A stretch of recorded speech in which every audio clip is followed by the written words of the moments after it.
तैयार किया, केवट के हाथ में दिया। बोले केवट ये तुम्हारी पर्ची, इसको चेक करो। मैंने लिख दिया कि इसमें तुमने पैसा चुका दिया है।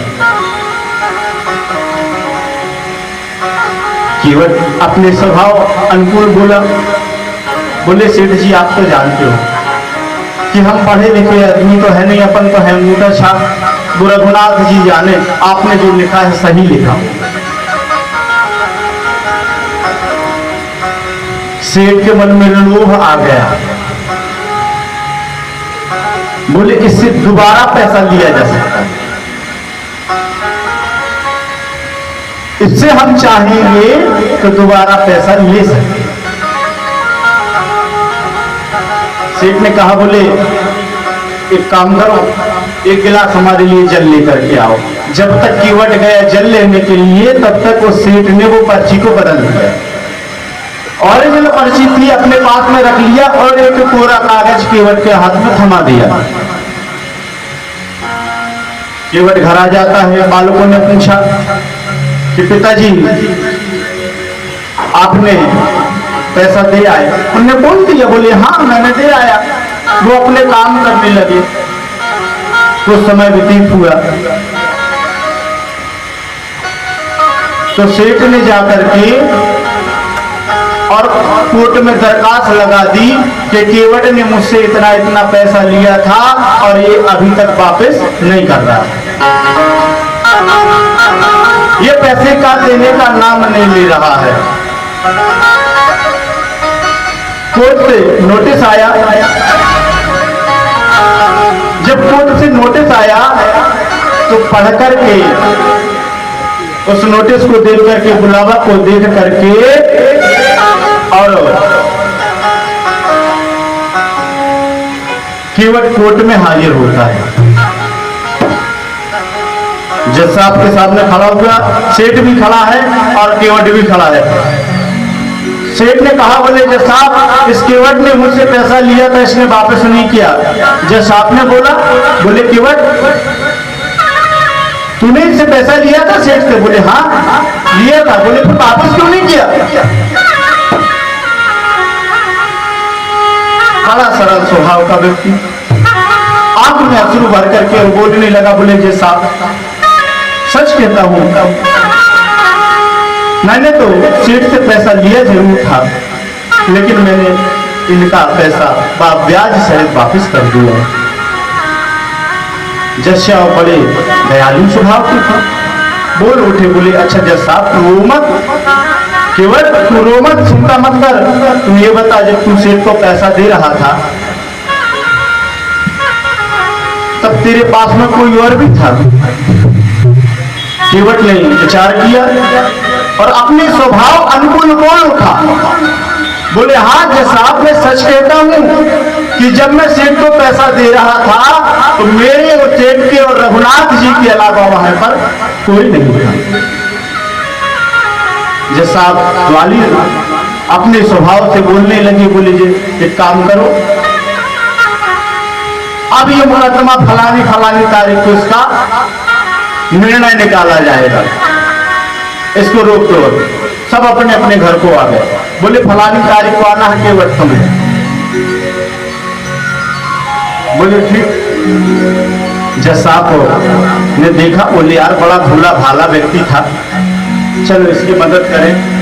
तो जज साहब ने बढ़िया एक संबल तैयार किया, एक पर्ची को तैयार किया और जज साहब का जो पर्सनल गार्ड था सिक्योरिटी उसको दिया। बोले एक काम करो, तुम केवट के गांव जाओ और जो रघुनाथ नाम का व्यक्ति है कि वो जज साहब ने सोचा कि भाई केवट ने बताया है रघुनाथ जी के अलावा कोई नहीं था, हो सकता है रघुनाथ नाम का कोई व्यक्ति हो। तो उन्होंने रघुनाथ जी के नाम से एक संबल तैयार किया कि तुमको केवट की गवाही देने के लिए फलानी तारीख को कोर्ट में हाजिर होना है, तुमको कोर्ट में हाजिर होना है। अब जज साहब का व्यक्ति जो संबल लेकर के आया, केवट के पूरे गांव में घूमा, घूमते घूमते थक गया।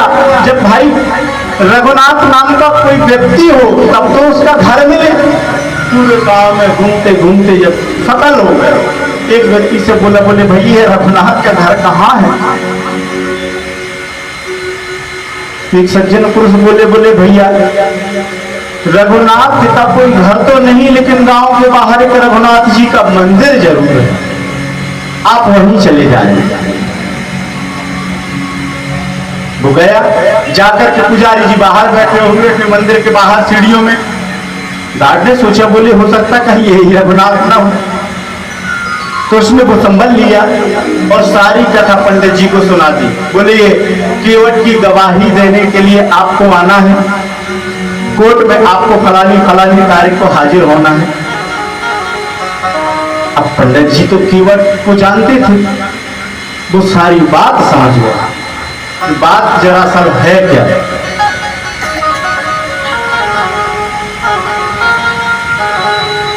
पंडित जी ने वो संबल को लिया और जाकर के भगवान के चरणों में रख दिया। भगवान रघुनाथ जी के चरणों में रख करके हाथ जोड़ करके कहने लगे, बोले भगवान मैंने अपने जीवन में तुम्हारे बड़े बड़े भक्त देखे, जो बड़े बड़े मंदिर बनवाते हैं, बड़ा बड़ा दान करते हैं। कोई तुम्हारी चरण में रबड़ी चढ़ाता है, कोई तुम्हें रसगुल्ला चढ़ाता है, कोई कपड़ा चढ़ाता है, कोई वस्त्र चढ़ाता है, कोई जेवर चढ़ाता है।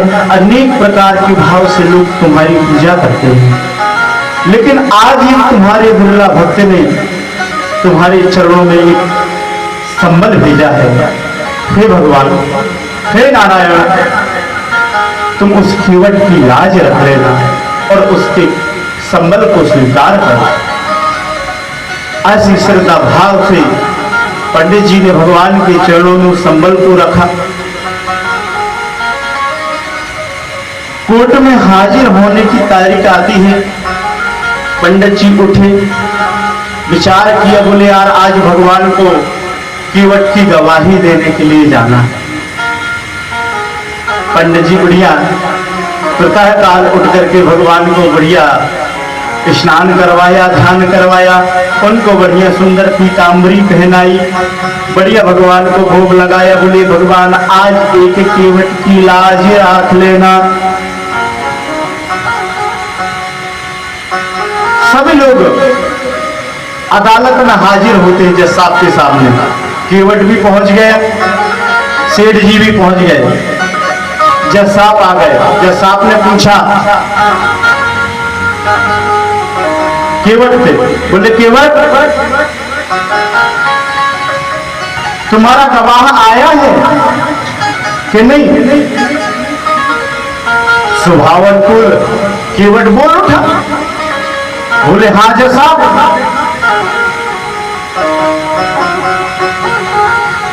आए हैं।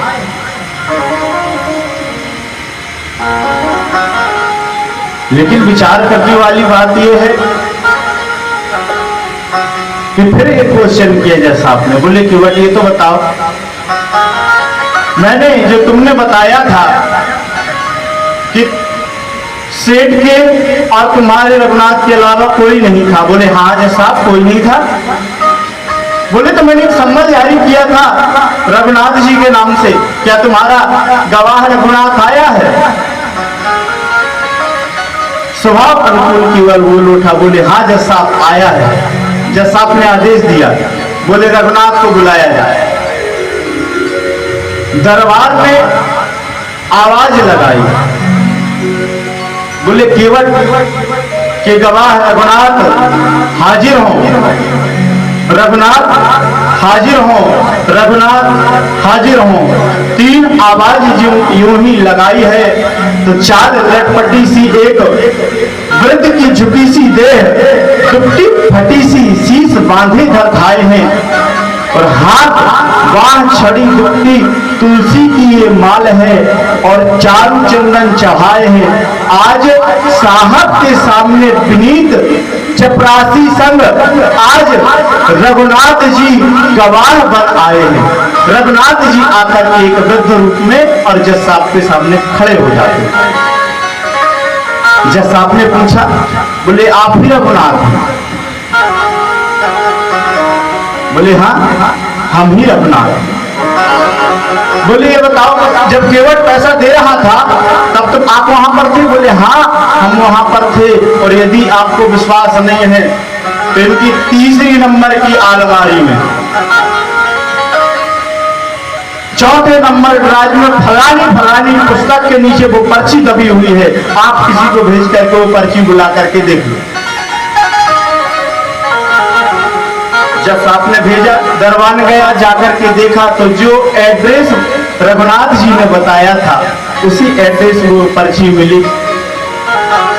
जब साहब ने सबूत देखा, केवट को बाइज्जत वही किया, छोड़ दिया, सब अब जैसा था नॉर्मल हो गया, बिल्कुल नॉर्मल। जैसा आप अपने घर को आए, मुंह हाथ धुला और एकांत में जब बैठे जैसा उन्होंने विचार किया, बोले यार मैंने 20 साल की सर्विस हो गई करते हुए ऐसा गवाह अपने जीवन में कभी नहीं देखा कि किसी की घर के अंदर की बात बता दे कि फलानी फलानी अलमारी में फलानी फलानी पुस्तक के नीचे फलानी फलानी ड्राइव में रखा हुआ। ऐसा गवाह तो देखा मैंने, लेकिन अपने जीवन में ऐसा गवाह नहीं देखा।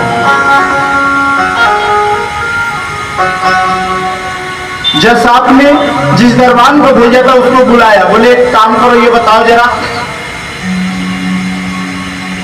तुमने जाकर के जिसको संबल दिया था वो कोर्ट में आज वही व्यक्ति आया था क्या? दरबान बोला, बोले नहीं, मैंने जिसको संबल दिया था ये बोले था कोई दूसरा था। जज साहब ने अपनी गाड़ी निकाला, केवट के गांव में गए, पूरा गांव घूमा, केवट के बारे में जब जानकारी उठाई, पुजारी जी के साथ में जब बैठा चर्चा किया तो उदास हो गए। कौन? जज साहब उदास मन होकर के और घर को आते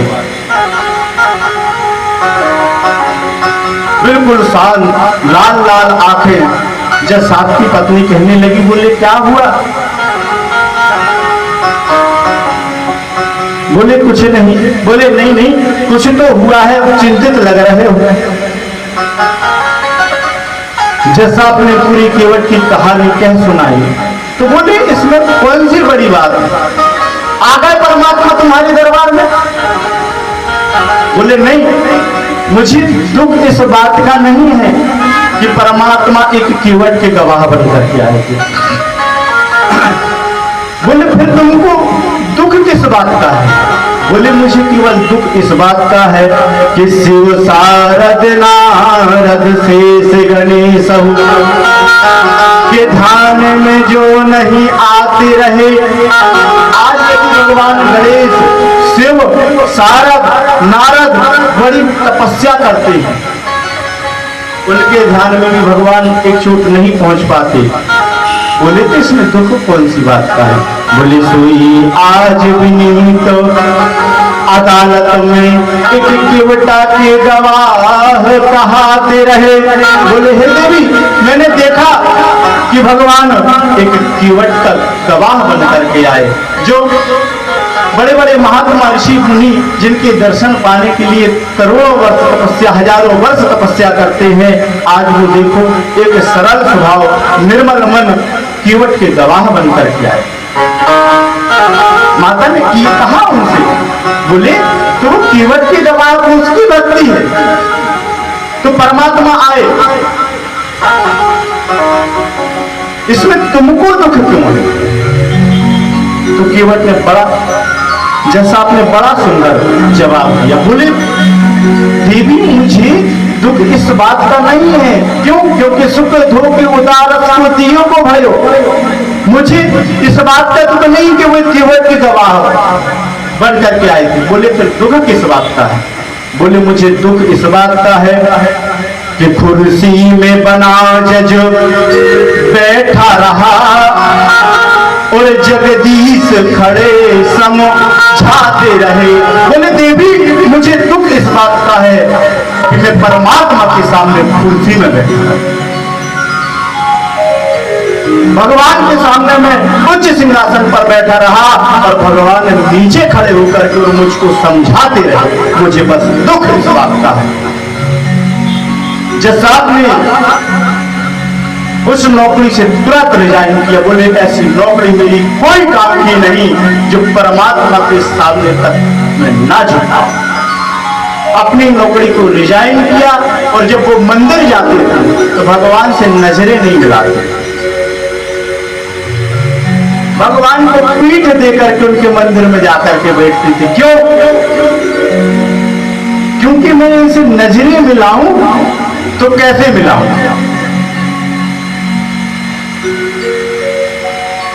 क्योंकि मैंने परमात्मा को जो है ऊंट के समान इनके सामने बैठा रहा।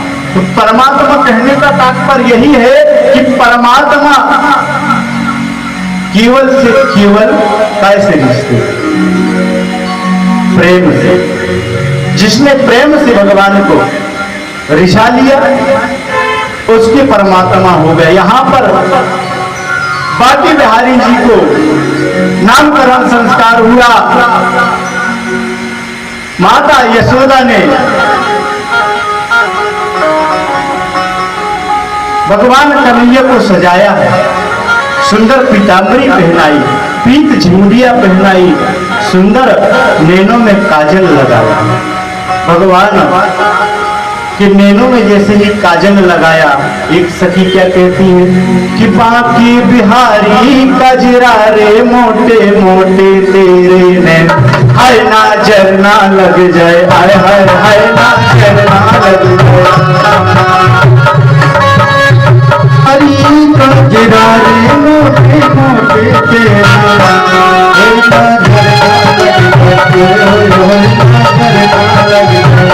बाके बिहारी बिहारी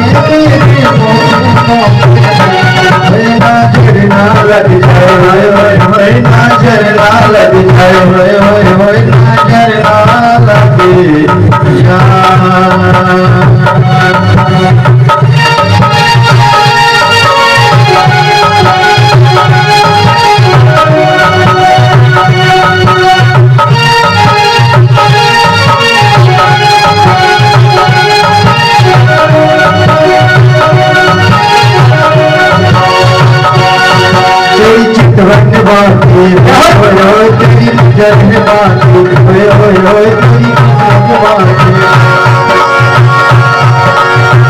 बलहारी रे काजिहारे मोटे मोटे तेरे में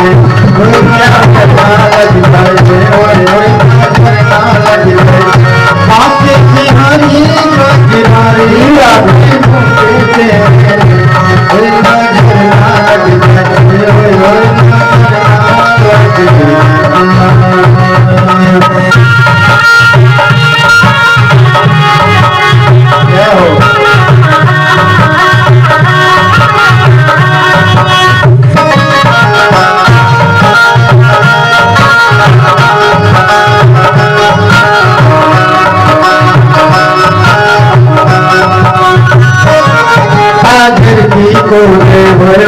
मेरा जिगर मरोरे, नस नस में गोरे, मैं तो हरी रे काजरा रे मोटे मोटे तेरे में, ना लग जाए, लग जाए। बाके बिहारी काजरा रे मोटे मोटे तेरे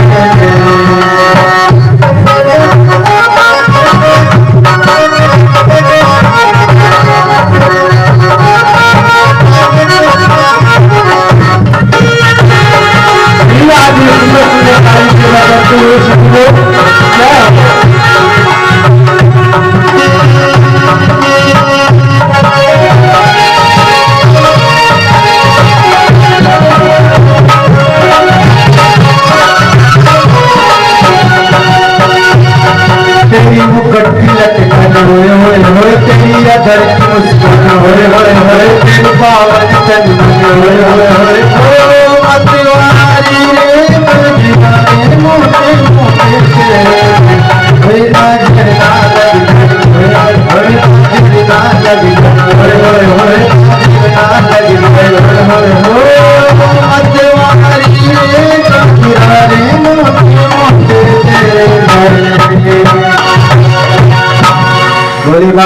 बिहारी लाल की जय। कन्हैया को इतना सुंदर तैयार किया कि नजर मोतियां उतारने लगी। बोली इनके नैन इतने सुंदर लग रहे हैं कि इनको कहीं किसी की नजर न लग जाए।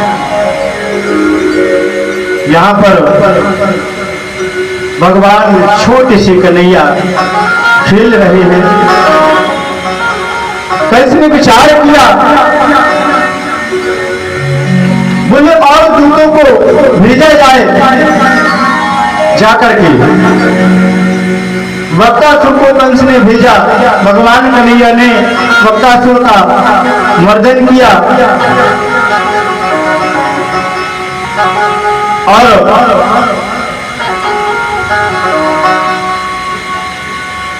सट्टासुर का मर्दन भगवान ने किया। कन्हैया बढ़ते जा रहे हैं, कन्हैया की नटखट लीलाएं बढ़ती जा रही हैं। जैसे कन्हैया बड़े होते जा रहे हैं वो अपनी लीलाओं का प्रदर्शन करते जा रहे हैं। एक बार मैया ने सोचा, बोली ये लाला बहुत उद्यम करता है, तो लाला को लिया और ओखल में बांध दिया। जब लाला को ओखल में बांध दिया और कहने लगी आज तुम दिन भर यहीं पड़ा रहेगा।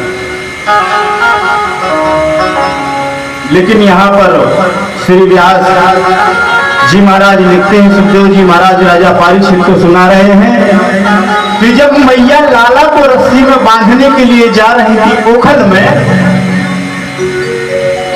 तो लल्ला को पकड़े और ओखल के लिए जब रस्सी को ऐसा लपेटे तो वो लस्सी एक बड़ी छोटी पड़ जाती, गठान बांध। मैया इधर उधर से गए,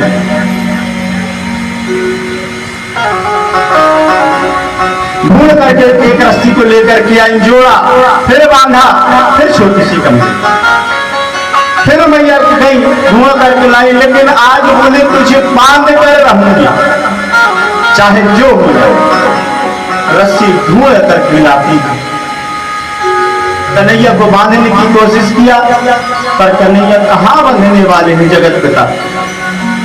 माता कहने लगी, बोली कन्हैया तू इतना परेशान करने लगा, क्यों इतना परेशान, क्यों अपनी माता को सताता है, क्यों सता रहा। कन्हैया ने देखा यार, बोली माता सतल हो गई।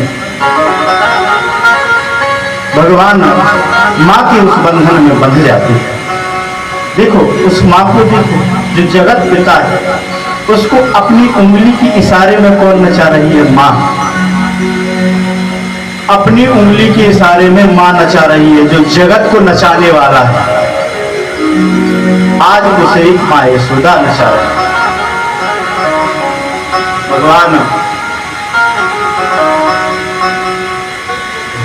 को उखल में बांध करके माता और जल लेने के लिए अपना नदी में चली जाती। सखियों ने कहा, बोली यशोदा तेरा लल्ला नहीं दिख रहा है आज, तेरा लल्ला नहीं दिख रहा है, कहाँ है।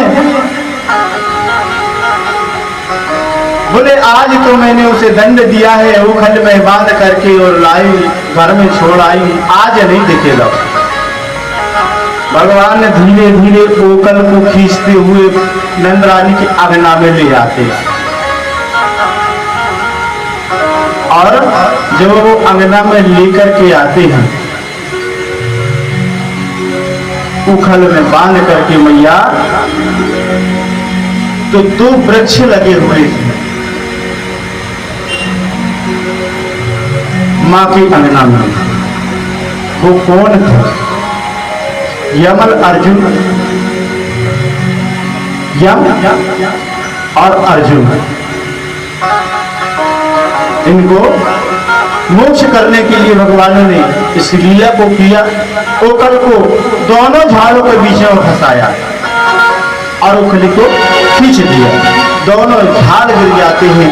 दोनों यम अर्जुन मोक्ष को प्राप्त होते भगवान की स्थिति के गान करते हैं। यहाँ एक दौड़ करके सकी गई, बोले यशोदा तेरा लल्ला कहाँ है। बोले क्या हुआ? बोले तेरे घर में जो 2 वृक्ष लगे थे वो गिर गए। माता दौड़ करके आकर के देखती है तो लल्ला उसी ओखल में बंधे हुए और वृक्ष के पास में खेल रहे। माता ने गोदी में उठाया, बोले आज किया अब नहीं करूंगी। कंस ने बक्तासुर को भेजा, बक्तासुर का भी भगवान ने वध किया, अघासुर आया, भगवान ने सारे दैत्यों को मारने लगे। इधर ब्रह्मा जी ने विचार किया, बोले यार मैंने सुना है इनने तो नारायण ने जन्म लिया है, भगवान ने जन्म लिया है, ये तो नरलीला कर रहे हैं। मुझे तो विश्वास नहीं होता कि ये नारायण है।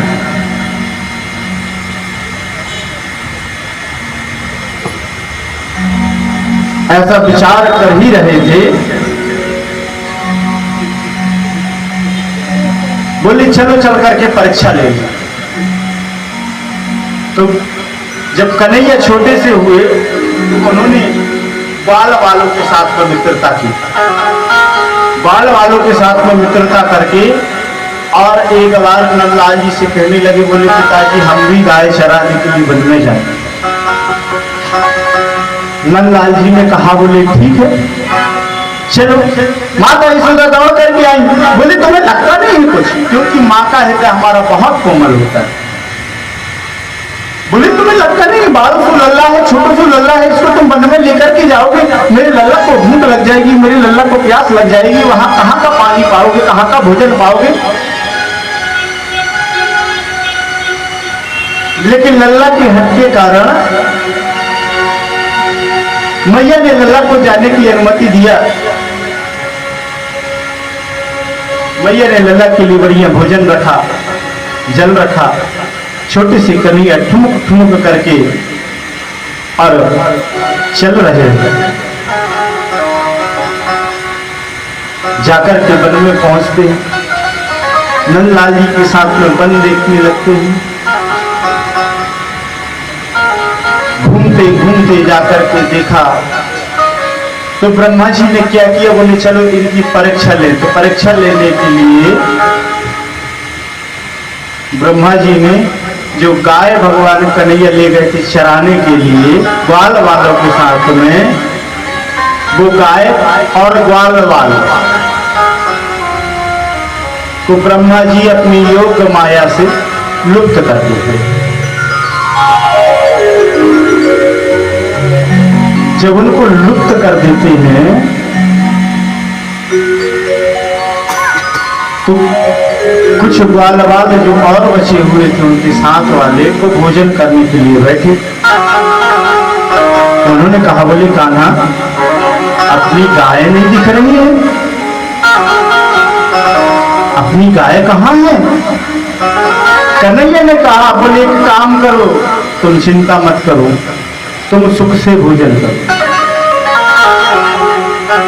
क्योंकि भोजन करने के लिए बैठे हुए हो, तुम सुख से भोजन करो, मैं जाकर के देखता हूं कि गाय कहाँ।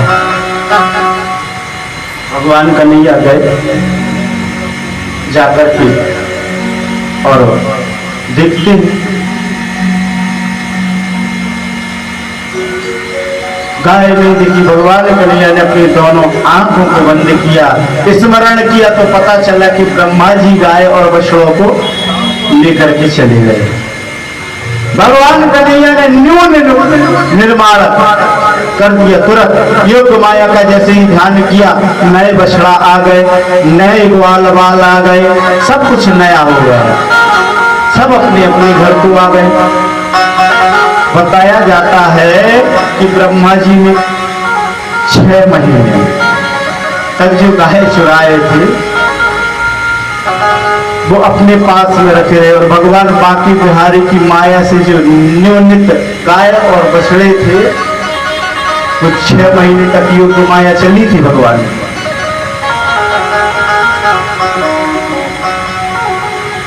और जैसे ही ब्रह्मा जी को समझ में आया कि ये नारायण है, उन्होंने भगवान की स्थिति को तो किया। बोले यही विधि सब नित्य कहानी। बोले हे परमात्मा, मुझसे जो गलतियां हुई हैं, मैंने तुम्हारे कौतुक को देख करके तुम पर संशय किया था। बोले नाना कौतुक नीति प्रीति। बोले मैंने तुम्हारे नाना प्रकार के कौतुक देख करके और तुम पर संशय किया, इसके लिए परमात्मा मुझे क्षमा करना। भगवान की माया दूर हो जाती है और जो बछड़े ब्रह्मा जी ने चुराए हुए हैं,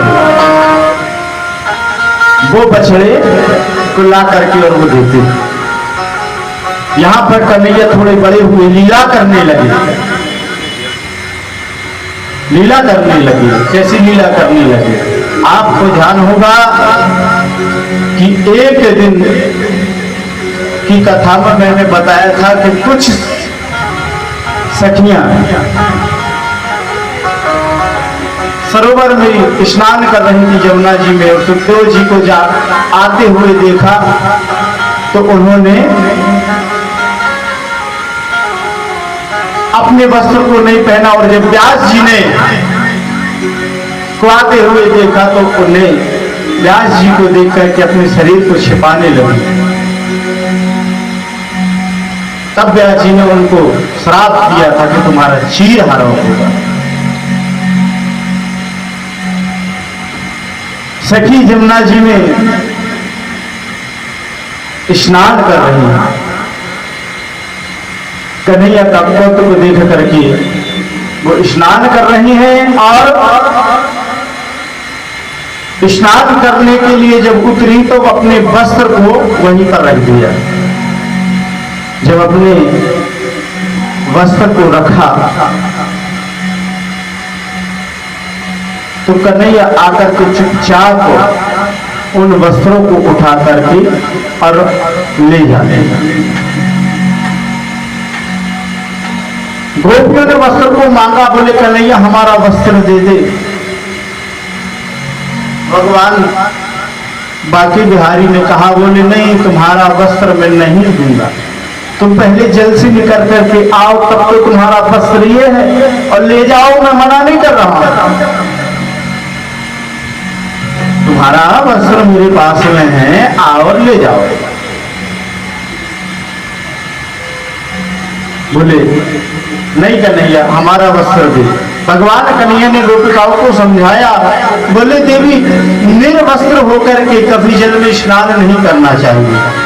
ये मत सोचो कि हम यहाँ स्नान कर रहे हैं, यहाँ पर कोई नहीं है, लेकिन वो परमात्मा देखता है। जल में वरुण का वास रहता है, जल में वरुण रहते हैं, और तुम निर्वस्त्र होकर के और जल में स्नान कर रहे हैं। भगवान ने उन गोपियों का चीर हरण करके और उनका मार्गदर्शन कराया।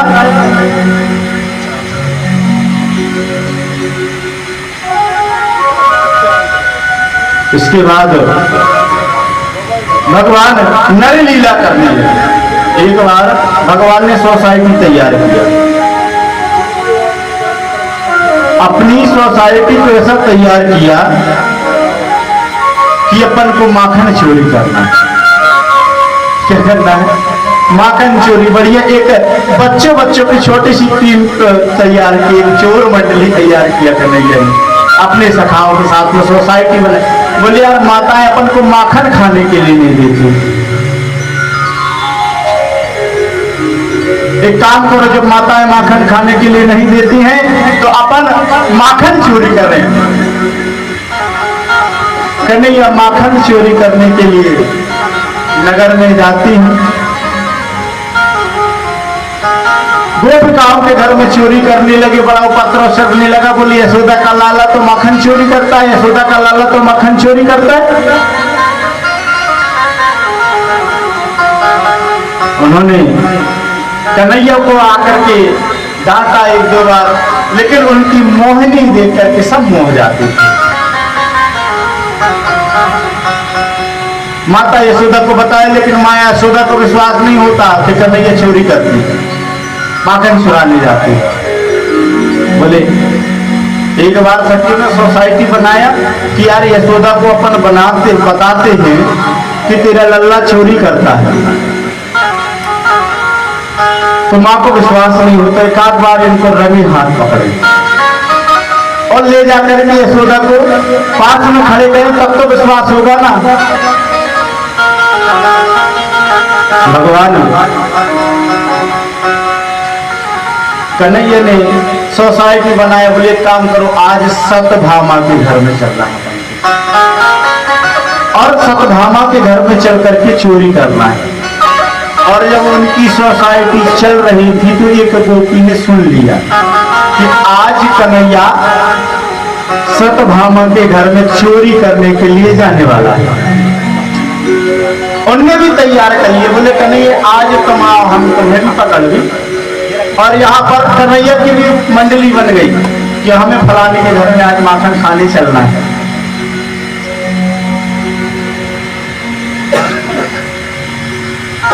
और तो गोपियों ने क्या किया था, एक सिक्का पहले सिक्का चलता था ना, एक मटकी में माखन को भरा और ऊपर टांग दिया। बोले